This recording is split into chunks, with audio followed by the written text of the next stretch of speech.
Buenos días para todos.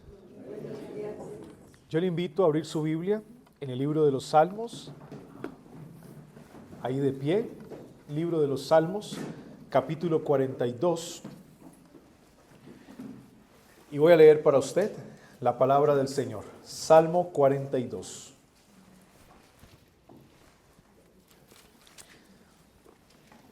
Dice la palabra del Señor: al músico principal, másquil para los hijos de Coré. Como el ciervo brama por las corrientes de las aguas, así clama por ti, oh Dios, el alma mía. Mi alma tiene sed de Dios, del Dios vivo. ¿Cuándo vendré y me presentaré delante de Dios? Fueron mis lágrimas mi pan de día y de noche, mientras me dicen todo el día: ¿dónde está tu Dios? Me acuerdo de estas cosas y derramo mi alma dentro de mí, de cuando pasaba con la multitud y los guiaba hasta la casa de Dios, con voz de alegría y de alabanza de la muchedumbre en fiesta. ¿Por qué te abates, oh alma mía, y te turbas en mí? Espera a Dios, porque aún he de alabarlo, por la salvación que viene de su presencia. Dios mío, mi alma está abatida en mí. Me acordaré, por tanto, de ti desde la tierra del Jordán y de los hermonitas, desde el monte Mizar.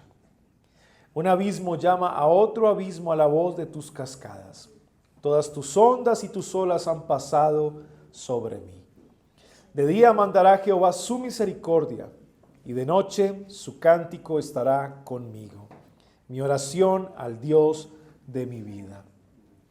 Diré a Dios: roca mía, ¿por qué te has olvidado de mí? ¿Por qué andaré yo enlutado por la opresión del enemigo? Como quien quebranta mis huesos, mis enemigos me afrentan diciéndome cada día: ¿dónde está tu Dios? ¿Por qué te abates, oh alma mía, y por qué te turbas en mí? Espera a Dios, porque aún he de alabarlo, salvación mía y Dios mío. Amén. Puede tomar asiento, por favor. He titulado el sermón de esta mañana: abatido pero sediento. Abatido pero sediento. Y la razón principal por la cual titulé el sermón de esta manera es porque considero que el tema principal del Salmo 42 es el abatimiento, la turbación que experimenta el alma del justo en un momento particular de su vida. Observe con atención el versículo 6, la primera línea. Ahí está el enfoque del Salmo. Dice: Dios mío, mi alma está abatida en mí. Así que creo que ese es el tema principal del Salmo 42. Ahora, el Salmo se divide en dos partes, esa es su estructura literaria. Como lo pueden ver, hay una pregunta que se repite dos veces a lo largo del Salmo. La primera está en el verso 5, observa el texto. ¿Por qué te abates, oh alma mía, y te turbas en mí? La misma pregunta se repite en el versículo 11. ¿Por qué te abates, oh alma mía, y por qué te turbas en mí? Claramente hay una distinción natural dentro de la estructura literaria del Salmo 42. La primera parte es del versículo 1 al 5, la segunda parte es del versículo 6 al 11. Pero algo más, la pregunta se repite en el Salmo 43, versículo 5. Nótelo bien. ¿Por qué te abates, oh alma mía, y por qué te turbas en mí? Eso hace que algunos comentaristas crean que el Salmo 42 y el Salmo 43 originalmente eran un mismo salmo, un salmo de abatimiento o que describía la turbación del alma del justo. Hoy nos vamos a enfocar en el Salmo 42, no vamos a predicar el Salmo 43, en ese tema abatido pero sediento. Y vamos a hacerlo a través de tres encabezados, vamos a seguir tres encabezados. En primer lugar, la necesidad del abatido. La necesidad del abatido. El justo, cuando experimenta abatimiento, tiene una gran necesidad de Dios y es sed de Dios. Esa es la necesidad del abatido. Versículo 1 y 2 y versículos 6 al 8. Recuerden que se repite la estructura del Salmo, así que nos permite saltar unos cuantos versículos. El segundo encabezado son las causas las causas del abatimiento. Vamos a ver qué nos dice el Salmo acerca del por qué el salmista está siendo abatido, turbado en lo más profundo de su alma. Y la pregunta que se responde es esa: ¿por qué? ¿Por qué está abatido? ¿Qué fue lo que le pasó? ¿Qué nos dice el Salmo? Y eso lo encontramos en el versículo 3 y 4 y en el versículo 9 y 10 del Salmo. Y en tercer lugar veremos el remedio del abatimiento. El remedio. Si bien el salmista hace un diagnóstico y puede identificar el por qué el salmista está siendo abatido, él mismo lo identifica, también da un remedio. El remedio para los momentos de abatimiento, turbación o desánimo. Y lo encontramos en el versículo 5 y en el versículo 11, básicamente en la pregunta que divide naturalmente el Salmo. ¿Por qué te abates, oh alma mía, y te turbas en mí? 3 encabezados que nos permiten desarrollar nuestro sermón. Repito: la necesidad del abatido. Segundo, las causas del abatimiento. Y tercero, el remedio para el abatimiento o el creyente abatido. Así que ese es el tema de nuestro salmo. Algunos creen que el salmo fue escrito por los hijos de Coré, probablemente en los tiempos del rey David, como si el rey David le hubiese mandado a los hijos de Coré redactar un salmo que describa el abatimiento del justo. Esto es posible. Como también es posible que David haya sido el autor del salmo, pero musicalmente arreglado por los hijos de Coré. Cualquiera de las dos, no hay problema. Son posibles ambas. Ahora bien, el salmo inicia mostrando la necesidad que tiene el salmista de Dios en los tiempos difíciles de su vida. Noten conmigo el versículo 1 y 2, nuestro primer encabezado. La necesidad del abatido. Como el ciervo brama por las corrientes de las aguas, así clama por ti, oh Dios, el alma mía. Mi alma tiene sed de Dios, del Dios vivo. ¿Cuándo vendré y me presentaré delante de Dios? El salmista inicia comparando su vida espiritual de turbación con la vida de un ciervo que brama por las corrientes de las aguas. Ahora, la idea en esta imagen que quiere transmitir el salmista es la siguiente. Es la de un ciervo que está muy sediento, demasiado sediento, al punto de desfallecer de la sed. Es como si la sed produce en él dolor. Y cuando él cree encontrar el oasis que va a saciar su sed, se da cuenta que no lo encuentra. Entonces debe seguir caminando un poco más hasta encontrar la fuente de agua para ser saciado. Pero una vez cree encontrar el oasis, no lo encuentra. Entonces el siervo se desespera y continúa buscando más agua para saciar su sed. Y cuando cree haberla encontrado, no la encuentra. Entonces se desespera y sigue buscando el agua al punto de que la mejor opción para este siervo es la muerte. Es la muerte. Pues es mejor morir que sentir sed.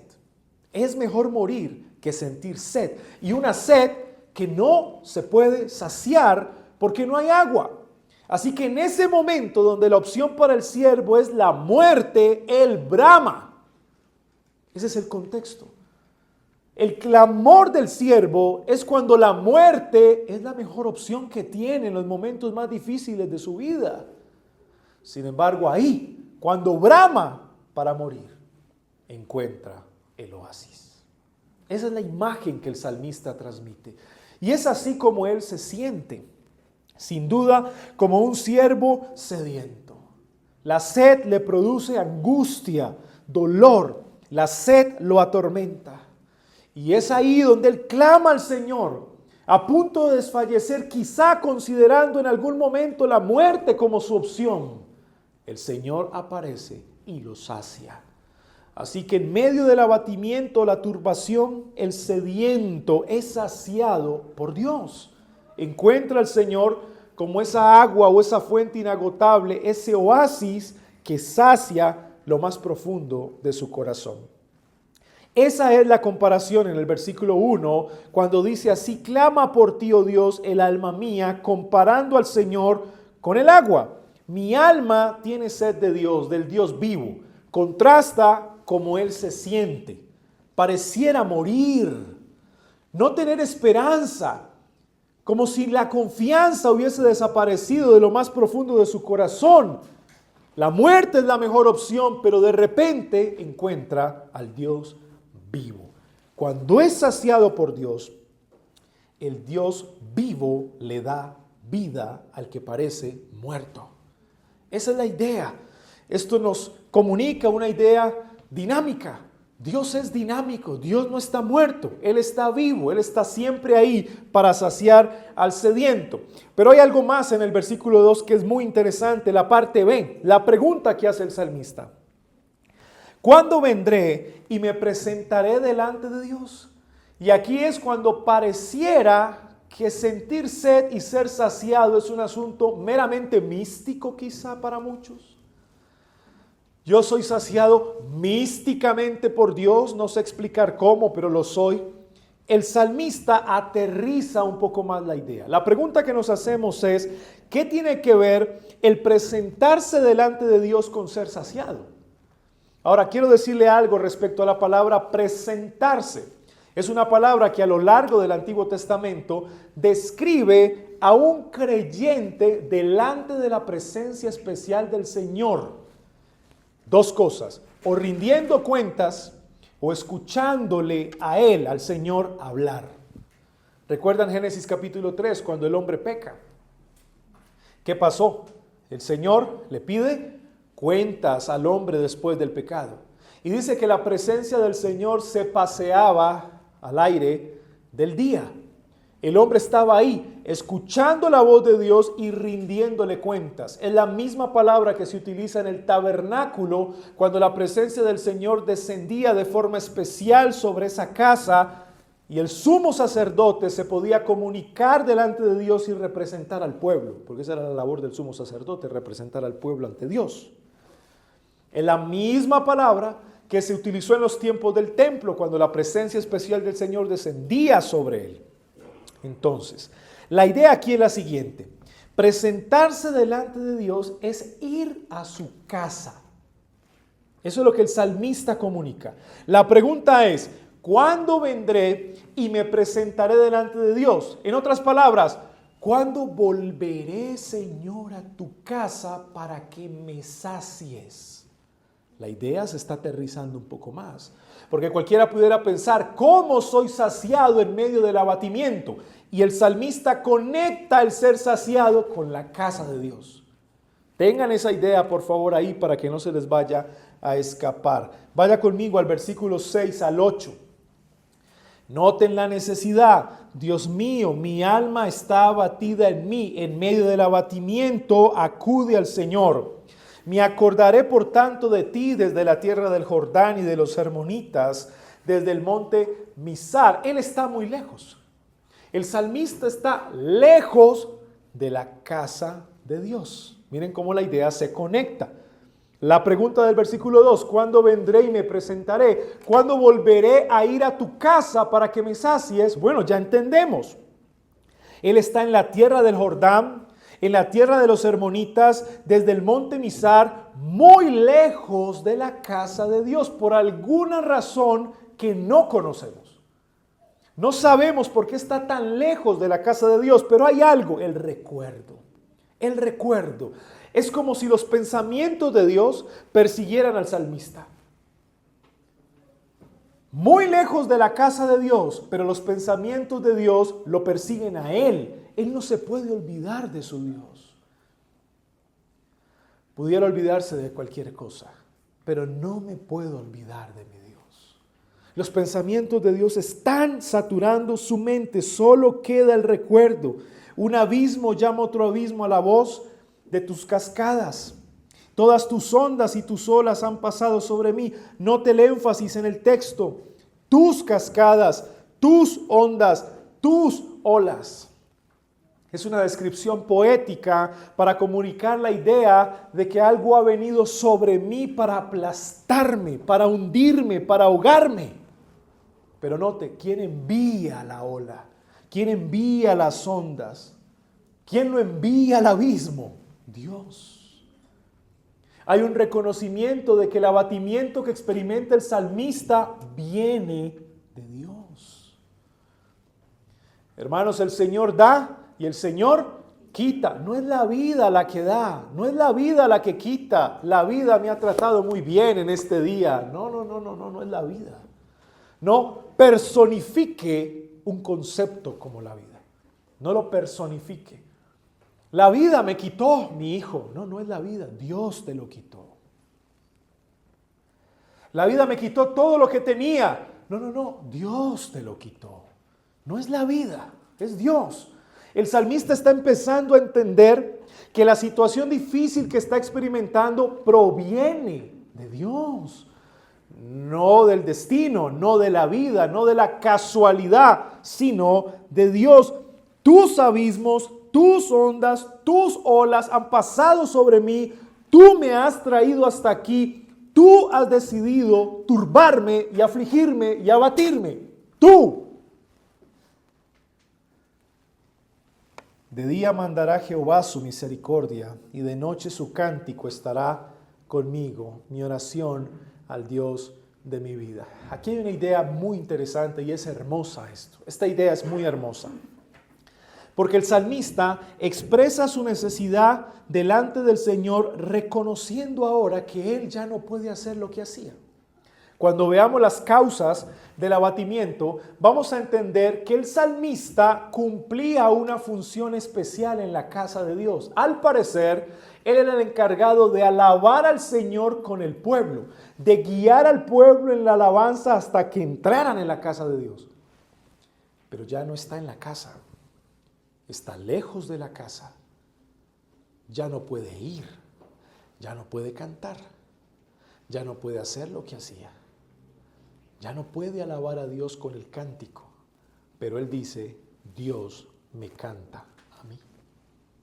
Es una idea preciosa.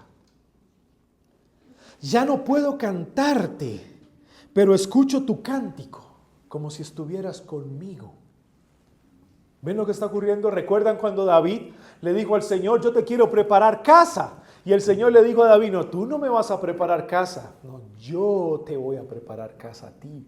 Le dijo el Señor a David, tu trono será eterno. Tendrás un descendiente que se sentará en tu trono y tu trono será inconmovible. ¿Hablando de quién?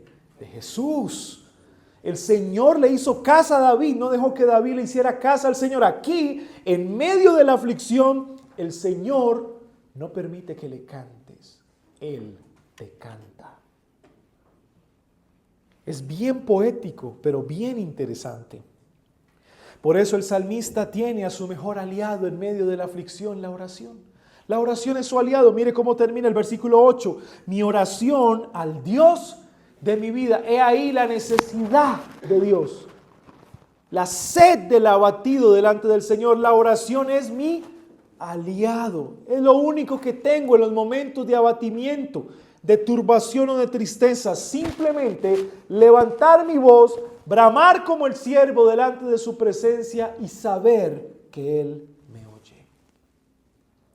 La oración viene a ser nuestro aliado. Entonces, en primer lugar hemos visto la necesidad del abatido de Dios.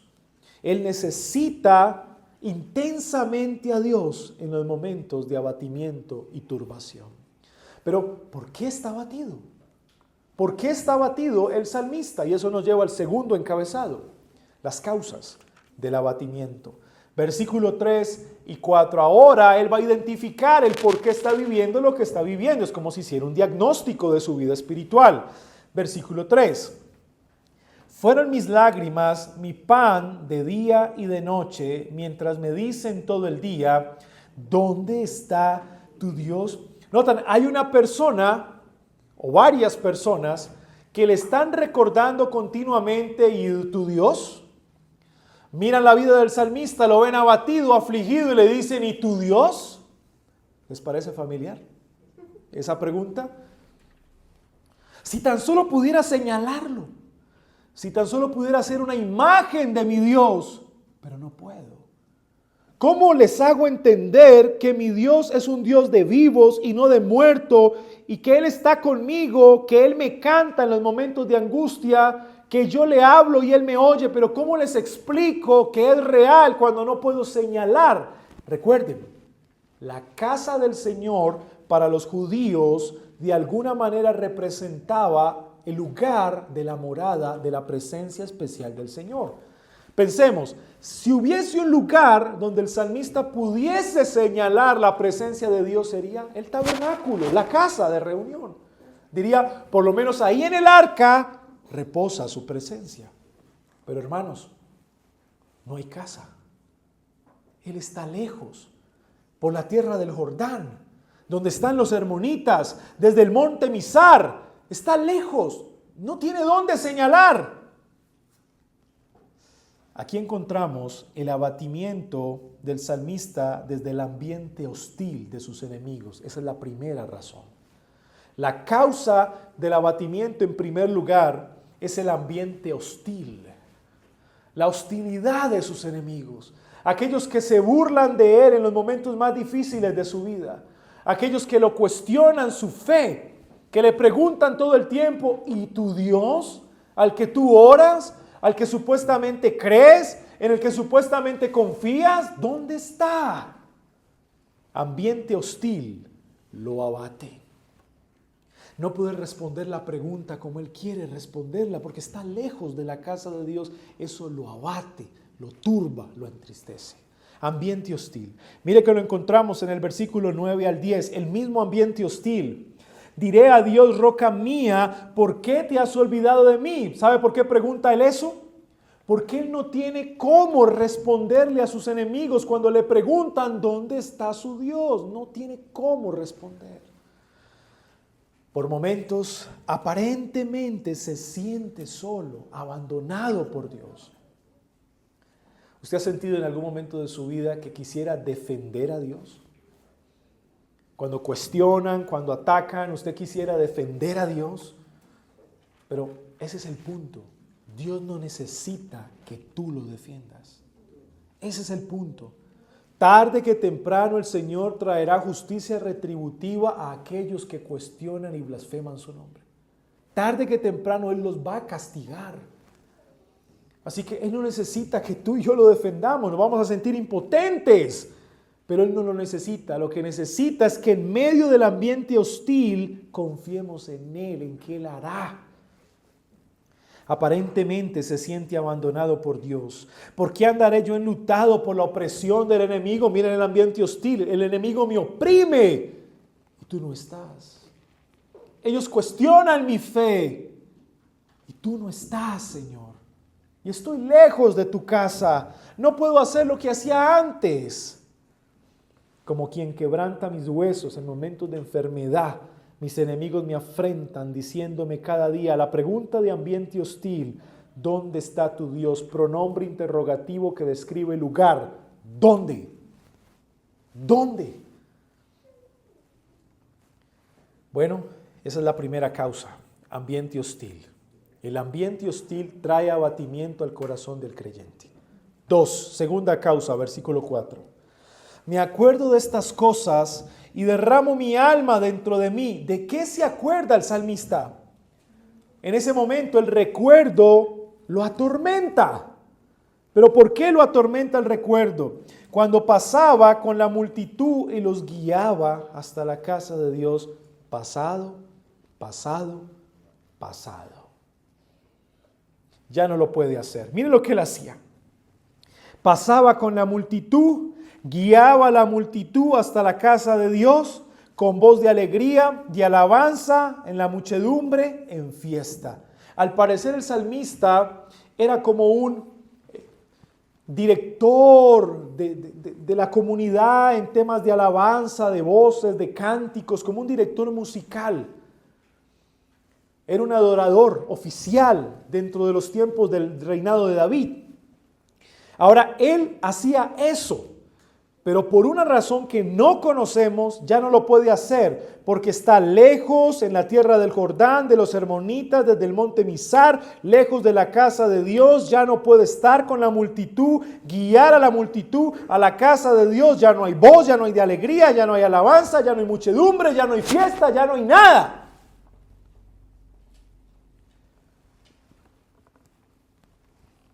Privación espiritual, segunda causa.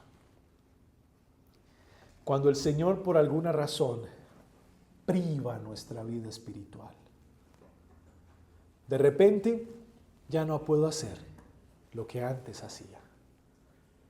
Ya no puedo hacer lo que amaba hacer. El Señor me ha privado de hacerlo.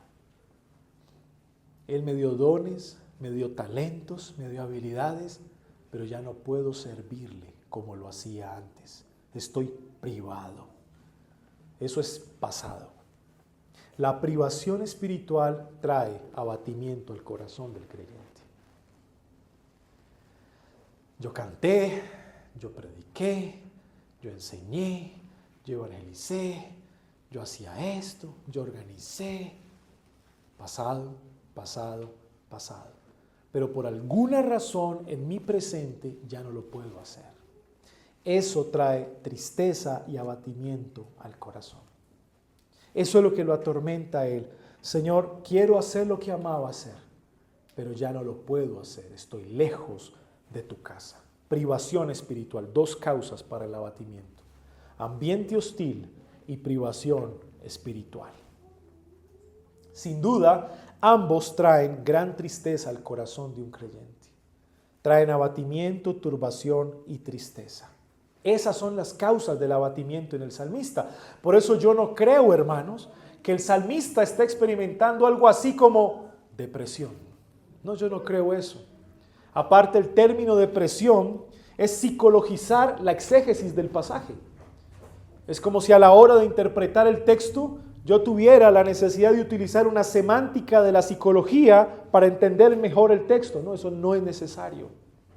Así que yo no creo que el salmista esté deprimido. Yo lo que creo que el salmista está desanimado en un momento particular de su vida por dos razones: privación espiritual y ambiente hostil. Así que una aclaración en este punto, hermanos. El Salmo 42, en mi opinión, no se debe utilizar para decirle a la iglesia: tranquilos hermanos, él también se deprimió, no se preocupen. No creo que sea el mejor salmo para algo así. Creo que el salmo sí quiere decir una cosa: todo verdadero creyente en algún momento de su vida será abatido por Dios. Eso es otra cosa muy distinta. Todo creyente en algún momento de su vida será turbado por Dios, será afligido por Dios, desde el pastor hasta el creyente más nuevo dentro de la iglesia. En algún momento. Esto no es depresión, esto es turbación, abatimiento, un momento de desánimo en la vida, un momento de desánimo. No es para siempre. Este salmo tampoco describe al creyente de doble ánimo. Pastor, ese salmo me sale.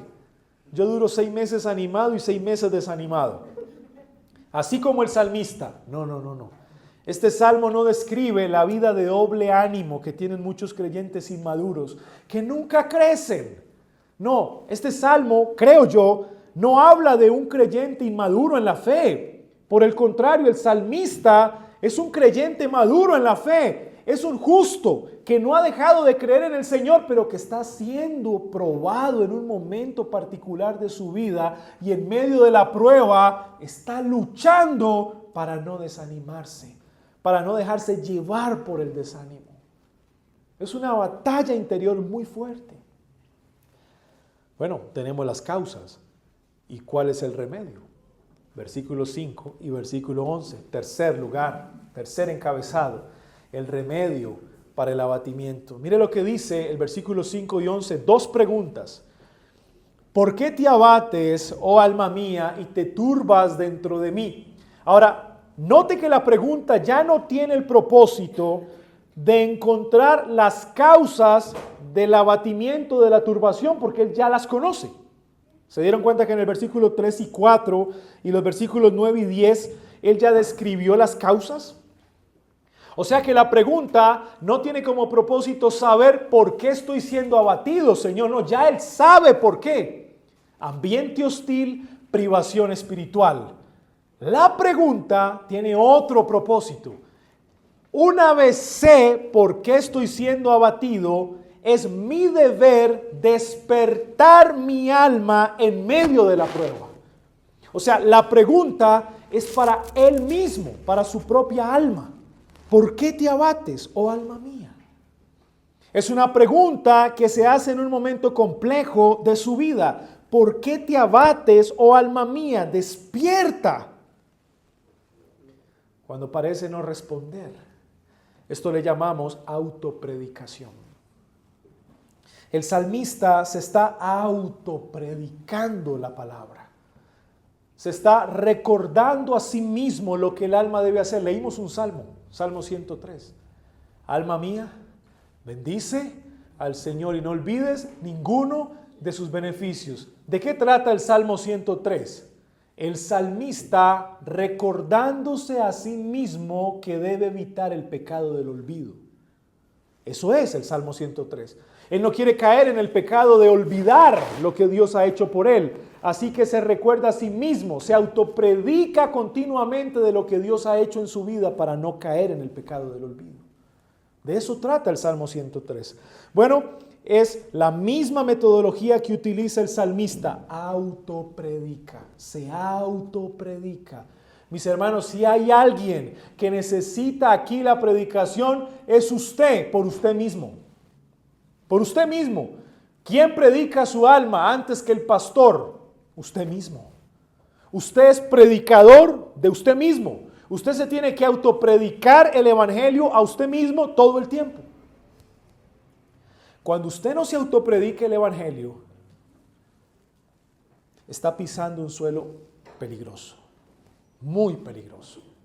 Porque la labor más importante de un verdadero creyente es recordar quién es en el Señor y qué debe hacer por su alma. Es autopredicarse a sí mismo de lo que el Señor ha hecho. Eso es lo que hace el salmista. Se pregunta para despertar su alma, para no olvidar, se autopredica. ¿Por qué te turbas si el Señor está conmigo? ¿Por qué te turbas si el Señor no me ha abandonado? Ahora, note la parte B. Espera a Dios porque aún he de alabarlo. Y miren esto, hermanos, esto es muy importante. La confianza del salmista en los tiempos de abatimiento, escuche esto, no está puesta en la circunstancia. Si yo le pregunto a usted, cuando usted está siendo afligido, ¿qué espera usted? ¿Qué me responde? Yo espero que mi circunstancia cambie. Bueno, el salmista no espera que la circunstancia cambie. Él espera a Dios, al Dios de la circunstancia. Él sabe que la circunstancia puede no cambiar. ¿Entienden el punto?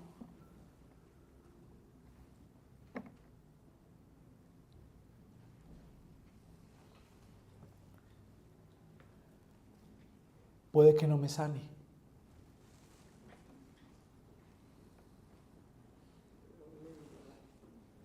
Pero aún he de alabarle.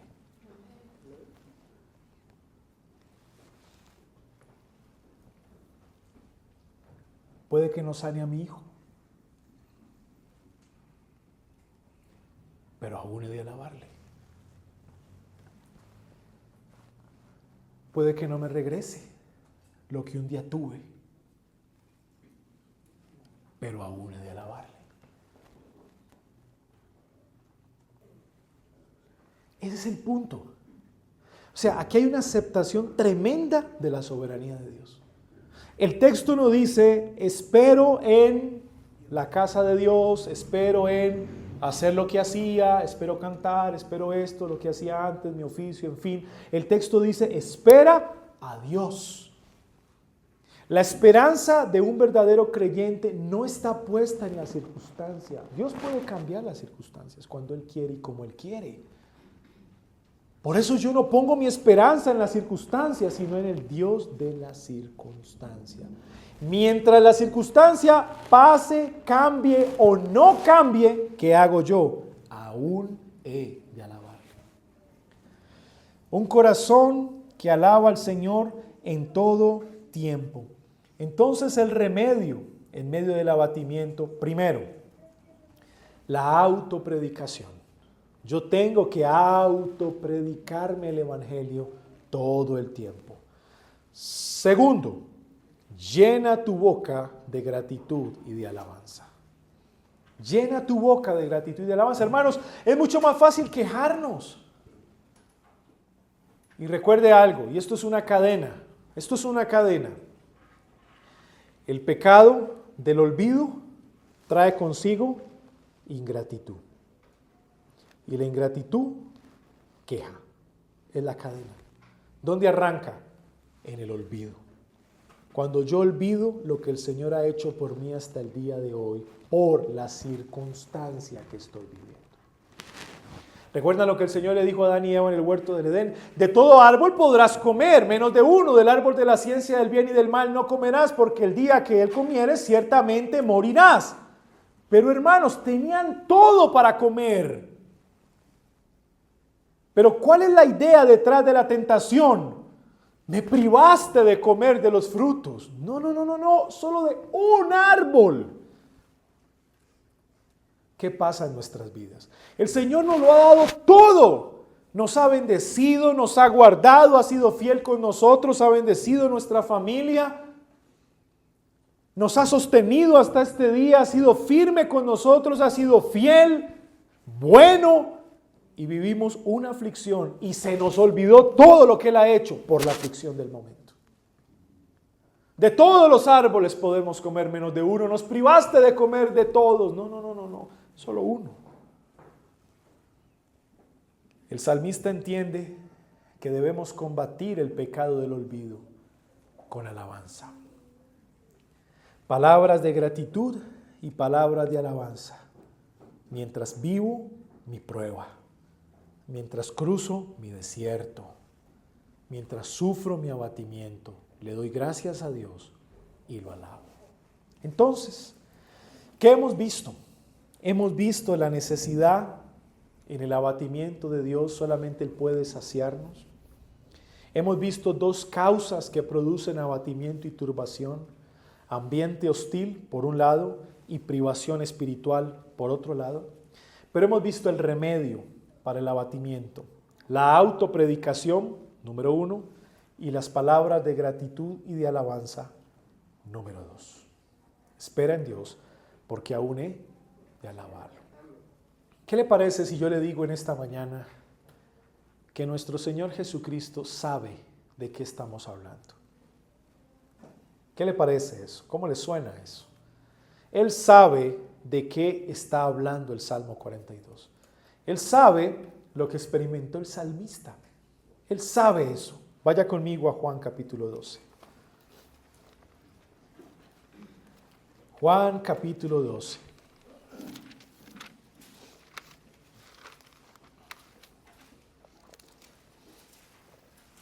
Versículo 27. Nuestro Señor Jesucristo vivió en carne propia lo que es ser turbado y abatido. Y eso nos lleva a hacer un punto de aclaración importante. Quiero hacer una pregunta. ¿Dónde en el Salmo 42 usted leyó que lo que el salmista estaba viviendo, lo estaba viviendo porque pecó? ¿Dónde lo leyó en el Salmo 42? No, el salmista no pecó. Él estaba bien.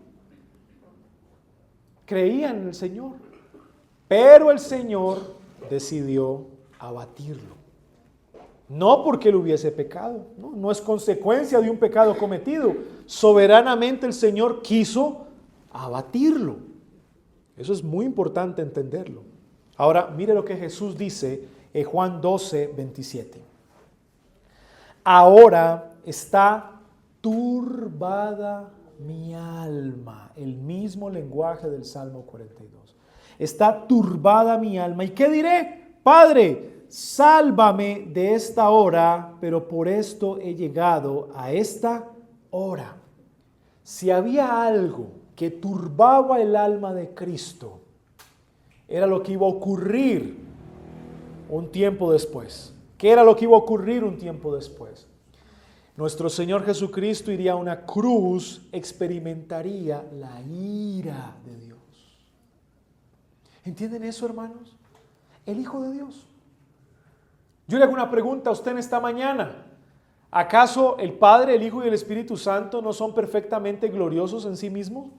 Sí, no necesitan de nada ni de nadie para ser perfectamente gloriosos. Son felices en sí mismos, el Padre, el Hijo y el Espíritu Santo. No necesitan de nada ni de nadie para ser felices.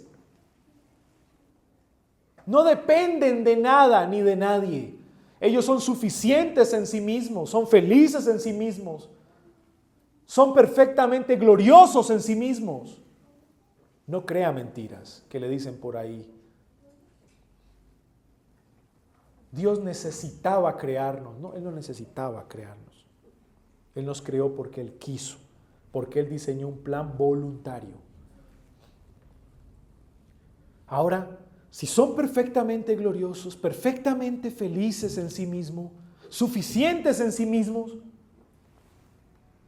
ahora este plan que Dios diseñó, y un plan donde la segunda persona de la Trinidad, el Hijo, toma cuerpo humano, verdaderamente hombre, le lava los pies a sus discípulos y se enfrenta en contra de la ira del Padre. Yo le pregunto, ¿acaso eso no turba el alma de Jesús? Y le voy a decir una cosa, y lo hizo para salvarnos a nosotros. ¿Usted ha escuchado esta frase? Dios te ama y tiene un plan maravilloso para ti. ¿La ha escuchado en algún momento? Bueno, eso no es para el impío. Eso es para el creyente. Si hay alguien al cual es verdaderamente amado por Dios, es por el cual Cristo murió en la cruz. Es decir, si tú crees en Cristo, eso es para ti, mi hermano. Yo te lo digo a ti hoy, Dios te ama. Y sin duda tiene un plan maravilloso para ti. El Hijo de Dios fue turbado porque decide recibir la ira de Dios que tú y yo merecíamos. Él la recibió por nosotros. Eso lo angustia, lo turba, lo abate. ¿Entienden? Ahora, hermanos, ¿cuánto ambiente hostil experimentó Jesús? Imagínense, ¿cuánto ambiente hostil? Hablaron mal de Él, lo vituperaron, lo escupieron, lo golpearon, lo maldijeron, lo criticaron, murmuraron de Él, lo trataron como un vil criminal, lo crucificaron. ¿Y qué dice Isaías capítulo 53? Y no abrió su boca. Si hay alguien que verdaderamente sabe lo que es vivir un ambiente hostil, ese es Jesús. Ese es Jesús, cargando el peso de la cruz. Y si hay alguien que sabe lo que es la privación espiritual, ese es Jesús. El Dios Todopoderoso, cargando un madero hacia el Gólgota para morir vilmente en una cruz y no bajarse de ella. ¡Qué increíble prueba! Por eso en el huerto de Getsemaní, oh Padre, si es posible, pasa de mí esta copa, pero no se haga mi voluntad sino la tuya. ¿Le recuerda? Salmo 42:5, espera a Dios porque aún he de alabarle.